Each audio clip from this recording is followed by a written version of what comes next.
தமிழகத்தின் புதிய துணை முதல்வராக உதயநிதி ஸ்டாலின் அவர்கள் உள்ள வராரு. செந்தில் பாலாஜி என்பவர் ஒரு 400 நாட்களுக்கு மேல பெரிய அளவுல அவரை வரவேற்று திமுக இதை கொண்டாடுற நிலைமையில அமைச்சரவை மாற்றன்னு கேட்டு இருந்தீங்க. எல்லா நியூஸ்லயுமே எழுதிக்கங்க, இதுதான் நியூஸ்.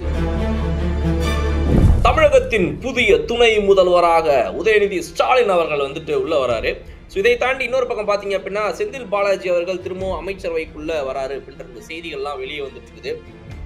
இரு பக்கம் பாத்தீங்க அப்படின்னா ஒரு பக்கம் திமுகவுடைய இந்த ஒரு வளர்ச்சி அப்படின்னு அவங்க பார்க்கக்கூடியது, அதாவது துணை முதல்வராக உதயநிதி ஸ்டாலின் ஒரு சாதாரண எம்எல்ஏல இருந்து மினிஸ்டர் ஆகி மினிஸ்டர் இன்னைக்கு துணை முதல்வராக வராரு. அதே சமயத்துல செந்தில் பாலாஜி என்பவர் ஒரு 400 நாட்களுக்கு மேல ஜெயில இருந்துட்டு அங்கிருந்து வெளியே இன்னைக்கு பூ மாலைகள்லாம் தூவி மலர் தூவி அவரை வேற மாதிரி சால்வையெல்லாம் போத்தி பெரிய அளவுல அவரை வரவேற்று திமுக இதை கொண்டாடுற நிலைமையில அமைச்சரவை மாற்றன்னு கேட்டு இருந்தீங்க. எல்லா நியூஸ்லயுமே எழுதிக்கங்க, இதுதான் நியூஸ். இன்னைக்கு அமைச்சரவை மாற்றம் அப்படின்னு சொல்லிட்டு நிறைய மாற்றங்களை கொண்டு வராங்க. பொன்முடியிலிருந்து ஆரம்பிச்சு ஒரு 5-6 மினிஸ்டர்களை மினிஸ்ட்ரி எக்ஸ்சேஞ்ச் பண்றாங்க. இது மட்டும் இல்லாம துணை முதல்வராக உதயநிதி ஸ்டாலின் அவர்கள் பொறுப்பேற்கிறாரு. செந்தில் பாலாஜி திரும்பவும் மினிஸ்ட்ரிக்குள்ள வராரு. இந்த மாதிரி நிறைய விஷயங்கள் இடம்பெற இந்த நேரத்துல இது திமுகவுடைய எழுச்சியா இல்ல இதுதான் திமுகவுடைய வீழ்ச்சியாங்கிற கேள்வி வருது. அதாவது திமுகவை பொறுத்தவரையில் நாங்க ரொம்ப ஸ்ட்ராங்கா இருக்கிறோம், எங்களை அசைக்க யாருமே கிடையாது, அடுத்த 2026 எலெக்ஷன்லையும் ஜெயிக்க போவது நாங்க தான் அப்படின்னு சொல்லி ஒரு மிகப்பெரிய வலிமை வாய்ந்த அணியாக அவங்களை நினைத்துக் கொள்கிறார்கள். ஆனா இந்த இடத்துல எதிர்கட்சிகள் எல்லாருமே குஷியா சந்தோஷமா கொண்டாடக்கூடியது என்னன்னா, நீங்க செந்தில் பாலாஜியை மினிஸ்டர் ஆக்குங்க, கண்டிப்பா நீங்க ஆக்கணும், அதுதான் எங்களுக்கு வேணும். நாங்க உங்களை சாடுறதுக்கும் நாங்க உங்களை வன்மையா பேசி கண்டிக்கிறதுக்கும் உங்களுடைய செயல்பாடுகளை சுட்டி காட்டுறதுக்கும் இது எங்களுக்கு ஒரு சரியான வாய்ப்பு அப்படின்னு தான் பிற கட்சிகள் இதை பாக்குறாங்க. சோ இந்த நிலைமையில தான் இன்னொரு முக்கியமான பொலிட்டிக்கல் நிகழ்வு ஏற்படுது. இந்த அரசியல் நிகழ்வு என்ன அப்படின்னா, தமிழக வெற்றி கழகம் அப்படின்னு தளபதி விஜய் அப்படின்னு அழைக்கப்படக்கூடிய நடிகர் விஜய் அவர்கள் கட்சி ஆரம்பிக்கிறார்.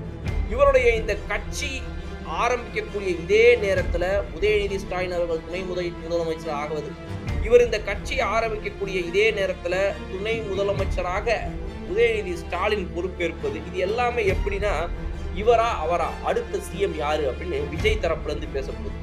இத்தனை வருடங்களாக இருக்கக்கூடிய ஒரு திராவிட கட்சி, ஒரு 50 வருட ஆண்டு காலங்களுக்கு மேல இருக்கக்கூடிய ஒரு கட்சியோட இன்னைக்கு கட்சி ஆரம்பிச்ச ஒருத்தர் நீயா நானா சிஎம்னு கேட்கிற கேள்வியே தவறு அப்படின்னு திமுக சார்பா அவங்க இத கேலி செய்யறாங்க. ஆனா அதே நேரத்துல திமுகவை எதிர்த்து செயல்பட்டு இன்னைக்கு வெளியே வந்திருக்கிறாங்க ஒரு வழியா ஜாமீன்ல. யாரு அப்படின்னா ஃபெலிக்ஸ் அண்ட் நம்ம சவுக்கு சங்கர் அவர்கள். இவங்க இருவருமே பாத்தீங்கன்னா முதல் நாளே இவங்களுடைய முதல் பேட்டியை ரெட்பிக்ஸ் அவங்க சேனல்ல, நம்ம ஃபெலிக்ஸோட சேனல்ல முதல் பேட்டியே என்ன வருது அப்படின்னா சீமானுடைய நேர்காணல், 4 மணி நேரம் நேர்காணல். சீமான் அபவுட் அண்ட் பயோகிராஃபி அப்படின்னு சொல்லி போடுறாங்க. சீமானை பற்றிய அவருடைய வாழ்வு, எங்க சின்ன வயசுல ஆரம்பிச்சு என்னென்னமோ விஷயங்களை, ஏன் இந்த காரணம் என்ன, நீங்க வெளியே வரீங்க ஜாமீன்ல, வெளியே வந்த உடனே உச்சநீதிமன்றத்துடைய அந்த ஒரு தீர்ப்பு வந்த உடனே நீங்க ஜாமீன் கொடுக்கப்பட்டு வெளியே வந்த அந்த நேரத்திலேயே உங்களுடைய முதல் வீடியோ, நாங்க இந்த மாதிரி இத்தனை நாட்கள் எங்களை இது பண்ணாங்க அது பண்ணாங்க, நாங்க ஜெயில இப்படி இருந்தோம் அப்படி இருந்தோம், இல்ல ஜெயில நாங்க நல்லா தான் இருந்தோம், இதெல்லாம் பத்தி கூட முதல் வீடியோ இல்லை. அவங்களுடைய சேனல்ல முதல் காணொலியே சீமான பற்றின ஒரு 4 மணி நேர நேர்காணல் அப்படின்னா அது சில கேள்விகளை எழுப்புது. என்ன காரணம்? அப்ப சீமானுடைய தொண்டு இதுல என்ன இருக்குது, அவருடைய பங்களிப்பு இதுல என்ன இருக்குது, இவங்க வெளியே வந்ததுக்கான காரணம் என்ன, இதை நம்ம யோசிக்கணும்.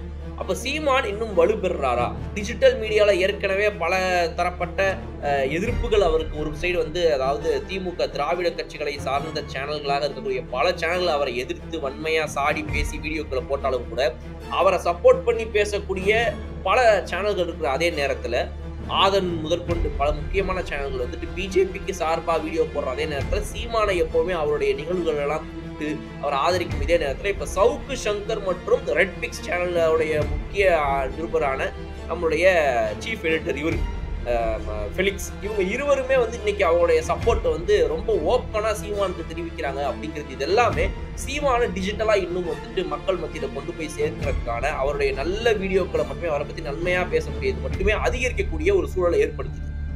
இப்ப இவங்க இந்த சக்திகள் அனைத்துமே ஒன்னா விஜயோடைய சேர்ந்து இவங்க அனைவரும் திமுகவுக்கு எதிராக போறாங்களா? அப்ப சீமானும் விஜயும் இணைவதற்கு இன்னொரு வாய்ப்பு இருக்கிறதா? இது மாதிரி விஷயங்களும் இந்த இடத்துல எழுந்திருக்கு.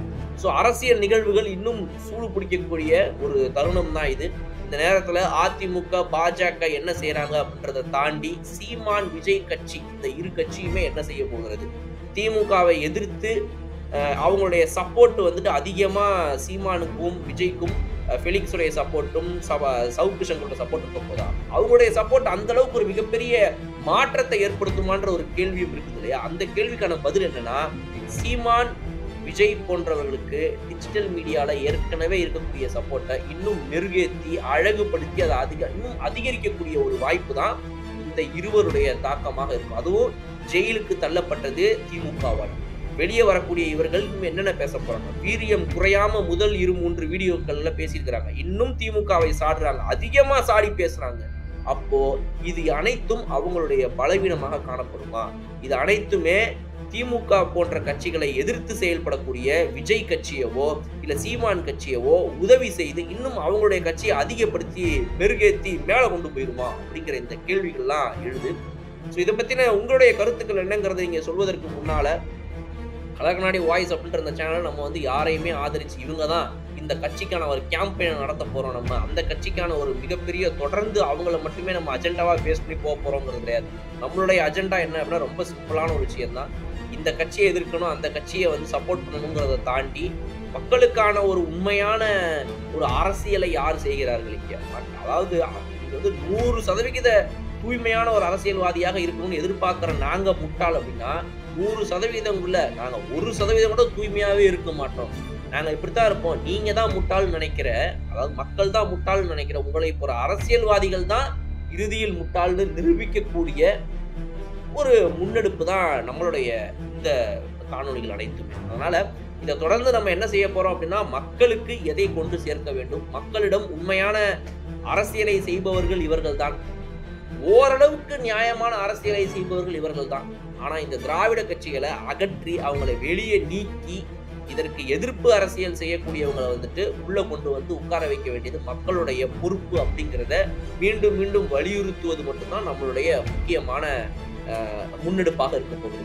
இது வந்து திமுக எதிர்ப்பு சேனலா, இது வந்துட்டு ஒரு பாஜக எதிர்ப்பு சேனலா அப்படின்னா, இந்த இருவருடைய தவறான கொள்கைகளை, தவறான முன்னெடுப்புகளை, தவறான நடவடிக்கைகளை எதிர்க்கும் சேனலை தவிர இது வந்து எந்த கட்சியை சார்ந்தோ இல்லை வந்து நாளைக்கு காங்கிரஸ் ஆரம்பிச்சு எந்த சேனல் தவறு செய்தாலும் அவர்களுடைய தவறுகளை சுட்டி காட்டுவது வந்து நம்ம சேனல் மட்டும் கிடையாது. நியாயமாக செயல்படக்கூடிய எந்த ஒரு தொலைக்காட்சி நிறுவனமோ எந்த ஒரு அரசியல் மீடியாவோ யாருமே செய்யக்கூடியது இதுதான். நீங்க ஒரே ஒரு கட்சியோட ஐடியாலஜியை கையில வச்சுக்கிட்டு அந்த கட்சியோட ஐடியாலஜியை மட்டுமே பேசிக்கிட்டு அதை எதிர்க்கக்கூடிய அனைவரையுமே நீங்க வந்து சாடி பேசுறீங்க அப்படின்னா நீங்க செய்வது ஒரு சரியான ஜேர்னலிசமே கிடையாது. நீங்க ஜேர்னலிசம் படிச்சு முடிச்சுட்டு வந்துதான் சேனல் நடத்தணுன்றது அவசியம் கிடையாது. ஆனா சேனல் நடத்துற ஒவ்வொருத்தங்களும் ஒரு ஜேர்னலிஸ்ட் நியாயமா எதை செய்யணுமோ அதை செய்யணும். இல்லை அப்படின்னா நீங்க ஜேர்னலிசம் மீடியாக்குள்ள ஒரு சேனலை வச்சு நடத்துவது அந்த தொழிலுக்கு அந்த துறைக்கு அசிங்கத்தையும் கலகத்தையும் விளைவிக்கிறதுக்கு சமம். அதனால இதை தான் நம்ம செய்யக்கூடாதுன்னு நினைக்கிறோம். தவறான எந்த ஒரு முன்னெடுப்பையுமே விட்டு கொடுத்து இது வந்து இல்லைங்க எங்க தாத்தா காலத்துல நாங்கள் இந்த கட்சியை தான் சப்போர்ட் பண்ணுவோம், எங்க தாத்தா காலத்துல நாங்கள் இந்த ஐடியாலஜி இருக்கிறோம், அதனால நாங்கள் இவங்க தப்பா பேச மாட்டோம், அது மட்டும் இங்க இருக்கவே